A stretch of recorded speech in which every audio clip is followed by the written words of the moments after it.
மகா சிவராத்திரி நாளில் நம்ம இரவு முழுவதும் கண் விழித்து சிவ பூஜை சிவ அபிஷேகங்களை நம்ம தரிசனம் செஞ்சோம்னா நம்முடைய வாழ்க்கையில் இருக்கக்கூடிய அனைத்து விதமான பாவங்களும் விலகி புண்ணியமானதே கிடைக்கும் அப்படின்னும் சொல்லப்படுது. இரவு முழுவதும் நடைபெறக்கூடிய 4 கால பூஜைகளை தரிசிக்க அனைத்து சிவன் கோவில்களிலுமே பக்தர்கள் கூடுவது வழக்கமாகுங்க. அதே போல் கன்னியாகுமரி மாவட்டத்தில் இரவு முழுவதும் ஒவ்வொரு சிவன் கோவிலாக சென்று வழிபாடு செய்வதும் வழக்கமாக இருந்து வருது. இந்த வருஷம் மகா சிவராத்திரி பிப்ரவரி 15ஆம் தேதி ஞாயிற்றுக்கிழமை அன்னைக்கு வர இருக்குதுங்க. அன்றைய நாளில் தமிழகத்தில் இருக்கக்கூடிய மிக சக்தி வாய்ந்த சிவன் கோவில்களில் மிக முக்கியமான பிரபலமான கோவில்கள் என்ன என்பதை பற்றியும், சிவன் கோவிலுக்குள்ளே சென்றோம்னா நம்ம எப்படி வழிபட வேணும், முதல்ல யாரை வணங்க வேணும், சிவாலய வழிபாட்டை நம்ம எங்கே தொடங்கி எங்கு முடிக்க வேணும் என்பதை பற்றி இந்த பதிவில் நம்ம விரிவாக பார்க்கலாங்க. வீடியோவை ஸ்கிப் பண்ணாமல் முழுசாக பாருங்கள். நம்ம சேனலை இப்போ தான் ஃபர்ஸ்ட் டைம் பார்த்துட்டு இருக்கிறீங்க அப்படின்னா நம்ம சேனலை சப்ஸ்கிரைப் பண்ணலன்னா சப்ஸ்கிரைப் பண்ணிக்கோங்க. கூடவே இருக்கிற பெல் ஐக்கானையும் ப்ரெஸ் பண்ணிக்கோங்க. வீட்டில் எப்பயுமே சண்டையும் சச்சரவுமாக இருக்குது, அவங்களுக்கு ஒரு விதமான மன அழுத்தமாகவே இருந்து கொண்டு இருக்குதா, திருமண வர நிச்சயம் கைகூற மாதிரி தள்ளி கொண்டே போய்கொண்டு இருக்குதா, இது போன்ற பிரச்சனைகளுக்கு இந்த வீடியோவுக்கு கீழே டிஸ்கிரிப்ஷனில் வராகி அம்மன் ஜோதிட நிலையத்தோட தொலைபேசி எண் கொடுத்துருக்குறேன். இந்த எண்ணுக்கு தொடர்பு கொண்டு பேசி பாருங்கள், உங்கள் பிரச்சனைகளுக்கு சரியான தீர்வு கிடைக்குங்க. வாங்க வீடியோக்குள்ளே போகலாம். உங்களுக்கு சிவபெருமான் பிடிக்கும் அப்படின்னா தென்னாட்டுடைய சிவனை போற்றி எந்நாட்டவருக்கு இறைவா போற்றி என்ற வாசகத்தை மறக்காமல் கமெண்ட் பாக்ஸில் 3 முறை பதிவிடுங்க. வாங்க வீடியோக்குள்ளே போகலாம். மகா சிவராத்திரிங்கிறது சிவபெருமானை வழிபடுவதற்குரிய முக்கியமான நாள் மட்டும் இல்லைங்க, இது பிரபஞ்ச ஆற்றல் அதிகரித்து காணக்கூடிய ஒரு சக்தி வாய்ந்த நாளாகவும் சொல்லப்படுது. இந்த நாளில் உலகம் முழுவதிலும் இருக்கக்கூடிய சிவபக்தர்கள் விரதம் இருந்து இரவு முழுவதும் கண் விழித்து சிவ வழிபாடு செய்வதை வழக்கமாகவே வச்சிருக்கிறாங்க. அதே போல் மகா சிவராத்திரி என்பது சிவபெருமானுக்கும் பார்வதி தேவிக்கும் திருமணம் நடைபெற்ற நாளாகவும் புராணங்களில் சொல்லப்பட்டிருக்குதுங்க. அதே போல சிவபெருமான் தன்னுடைய ஆனந்த தாண்டவத்தை நிகழ்த்தி காட்டிய இரவாகவும் இந்த இரவானது சொல்லப்படுது. சிவனுடைய ஆற்றல் அதிகரித்து காணக்கூடிய இந்த நாளில் சிவபெருமானுடைய அருளை பெற மகா சிவராத்திரி நாளில் தமிழகத்தில் இருக்கக்கூடிய சில முக்கியமான பழமையான கோவில்களுக்கு சென்று தரிசனம் செஞ்சுட்டு வருவது ரொம்பவே சிறப்பு வாய்ந்ததாக சொல்லப்படுதுங்க. மேலுமே பார்த்தீங்கன்னா வழக்கமாக தமிழகத்தில் சிவ தலங்களில் என்றால் பஞ்சபூத தலங்களான காஞ்சிபுரம் ஏகாம்பரேஸ்வரர் கோவிலாகுங்க, திருவானைக்காவல் ஜம்புலிங்கேஸ்வரர் கோவில், திருவண்ணாமலை அருணாச்சலேஸ்வரர் கோவில், சிதம்பரம் நடராஜர் கோவில், காளஹஸ்தீஸ்வரர் கோவில் போன்றவங்க தாங்க நம்முடைய ஞாபகத்துக்கு வரும். ஆனால் இந்த பஞ்சபூத தலங்களை தவிர சிறப்பு மிக்க புகழ்பெற்ற பல மடங்கு புண்ணியம் தரக்கூடிய சிவ தலங்களானது இருக்குதுங்க. அதில் முக்கியமாக சொல்லக்கூடிய கோவில்கள் பற்றி இந்த பதிவில் பார்க்கலாம் வாங்க. பெரிய கோவில், பெரிய லிங்கம், பெரிய நந்தி என அனைத்தையுமே பெரிய என சிறப்பித்து சொல்லக்கூடியது தஞ்சை பிரகதீஸ்வரர் கோவிலாகுங்க. மிக பழமையான பல அற்புதங்கள் ஆச்சரியங்கள் நிறைந்த சிவத்தலமாகவும் இந்த தலமானது விளங்குது. மிகப்பெரிய சிவத்தலமாகவும் பாரம்பரிய சின்னமாகவும் பழைய சிவாலயமாகவும் விளங்கக்கூடியது தஞ்சை பிரகதீஸ்வரர் கோவிலாகுங்க. 1000 ஆண்டுகள் பழமையான இந்த பெருவுடையார் தரிசனம் செய்வதே மிகப்பெரிய பாக்கியம் அப்படின்னு சொல்லப்படுது. நம்ம இரண்டாவதாக பார்க்கக்கூடிய தலம் பாடல் பெற்ற சிவ தலங்களில் ஒன்றாகவும் சக்தி பீடங்களில் ஒன்றாகவும் மிகப்பெரிய அம்மன் கோவிலாகவும் விளங்கக்கூடிய ஒரே தலம் மதுரை மீனாட்சி சுந்தரேஸ்வரர் கோவிலாகுங்க. சிவபெருமான் தன்னுடைய 64 திருவிளையாடல்களையும் நிகழ்த்தி காட்டிய தலம் அப்படின்னும் சொல்லப்படுது. சிவபெருமான் ஆண்டவனாக மட்டும் இல்லாமல் அரசனாகவும் ஆட்சி புரியக்கூடிய தலம் இந்த தலம்தான் அப்படின்னும் சொல்லப்பட்டிருக்குதுங்க. மேலுமே சொக்கநாதர் சுந்தரேஸ்வரர் என பல பெயர்களை கொண்ட இந்த தல சிவபெருமானை பற்றியும் இந்த கோவில் பற்றியும் சொல்லிக்கொண்டே போகலாங்க. திரு உத்தரகோச மங்கை திருக்கோவில் ராமநாதபுரம் மாவட்டமாகுங்க. உலகத்தில் முதல் சிவன் கோவில் என்று அழைக்கக்கூடிய பெருமைக்குரிய தலமாகவும் இந்த தலமானது விளங்குது. மிகப்பெரிய மரகத நடராஜர் அமைந்திருக்கக்கூடிய ஒரே தலமாகுங்க. சகஸ்ரலிங்கம் உருவான காரணமாக தலமாகவும் சிவபெருமான் நிரந்தரமாக எழுந்தருளி அருள் புரியக்கூடிய தலமாகவும் இந்த தலமானது சொல்லப்படுது. வாழ்நாளில் ஒரு முறையாவது தரிசிக்க வேண்டிய சிவ தலங்களில் இந்த தலமும் ஒன்றாக சொல்லப்படுதுங்க.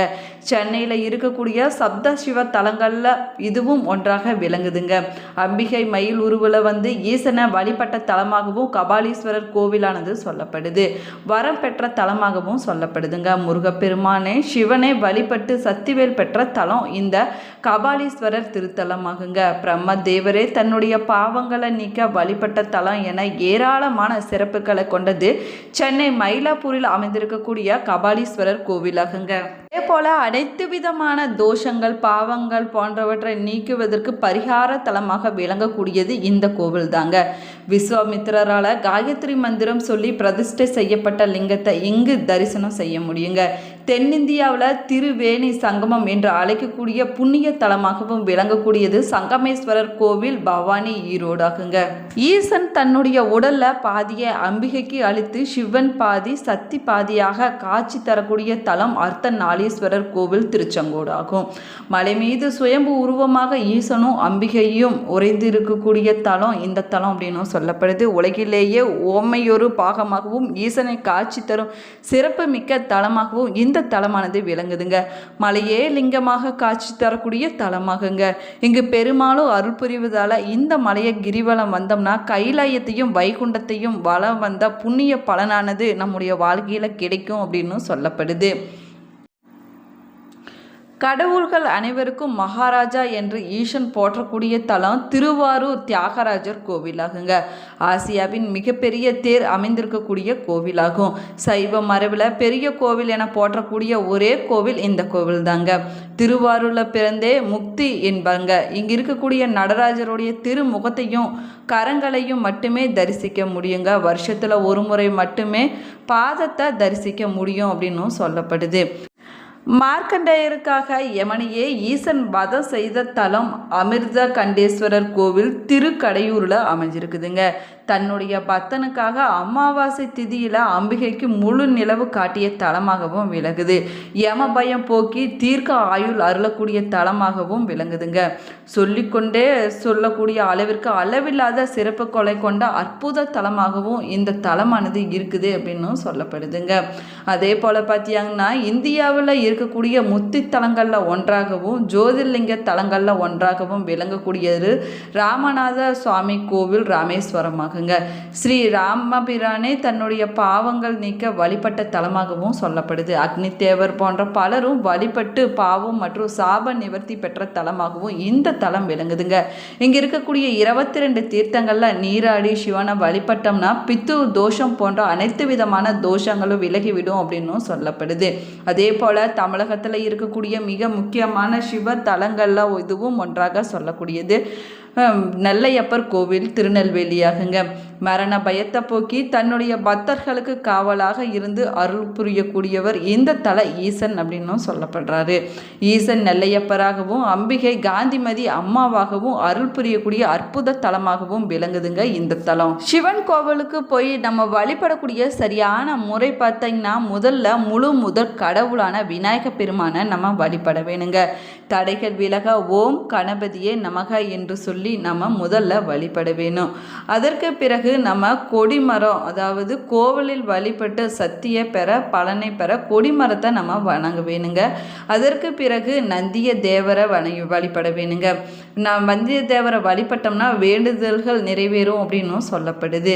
அதற்கு பிறகு அம்மனை வழிபட வேணுங்க. நம்ம இப்படி வழிபடுவது குடும்ப நலன் மன அமைதியானது கிடைக்கும் அப்படின்னும் சொல்லப்படுது. அதற்கு பிறகு மூலவரான சிவபெருமானை நம்ம வழிபட வேணுங்க. நம்ம சிவபெருமானை வழிபடும் போது ஓம் நமச்சிவாயா என்ற மந்திரத்தை 108 முறை சொல்லி நம்ம வழிபடுவது ரொம்பவே சிறப்பு வாய்ந்ததாக சொல்லப்படுது. அதற்கு பிறகு தட்சிணாமூர்த்தியை நம்ம வழிபட வேணுங்க. இவரை வழிபட்டோம்னா ஞானம் கல்வி தெளிவு போன்றவை கிடைக்கும் அப்படின்னும் சொல்லப்படுது. பிறகு முருகப்பெருமானை வழிபட வேணுங்க. இவரை வழிபட்டோம்னா தைரியம் வெற்றி போன்றவை கிடைக்கும் அப்படின்னு சொல்லப்படுது. அதற்கு அடுத்ததாக சண்டிகேஸ்வரரை வழிபட்டோம் அப்படின்னா பாவ நிவர்த்தியானது கிடைக்குமாங்க. அதற்கு பிறகு நம்ம பைரவரை வழிபட்டோம்னா பயம் அனைத்து அனைத்துமே நீங்கிவிடும் அப்படின்னும் சொல்லப்படுது. அடுத்ததாக பார்த்தோம்னா நவ கிரகத்தை நம்ம வழிபட வேணுங்க. சனி மற்றும் சந்திர தோஷத்தில் இருந்து நமக்கு நிவாரணமானது கிடைக்கும் அப்படின்னும் சொல்லப்படுது. மூலவரை 3 இல்லைன்னா 5 முறை பிரதட்சணம் செய்து நம்ம வழிபட வேணுங்க. மூலவர் சன்னதியை பிரதட்சணம் செய்யும் போது வலது பக்கமாக நடக்கக்கூடாதுங்க, இடது பக்கமாகத்தான் சுற்றி வர வேணும். அப்போ நம்ம சுற்றி வரும்போது மனதில் ஓம் நமச்சிவாயா என்று சொல்லிக்கொண்டே நம்ம வலம் வர வேணுங்க. இந்த பதிவு உங்களுக்கு பயனுள்ள தகவல்களை கொடுத்துருக்குன்னு நினைக்கிறேன். இந்த பதிவு உங்களுக்கு பிடிச்சிருந்தால் லைக் பண்ணுங்கள், ஷேர் பண்ணுங்கள், கமெண்ட் பண்ணுங்கள். நம்ம சேனலை இன்னும் சப்ஸ்கிரைப் பண்ணலைன்னா சப்ஸ்கிரைப் பண்ணிக்கோங்க. கூடவே இருக்கிற பெல் ஐக்கானையும் ப்ரெஸ் பண்ணிக்கோங்க. Thank you friends.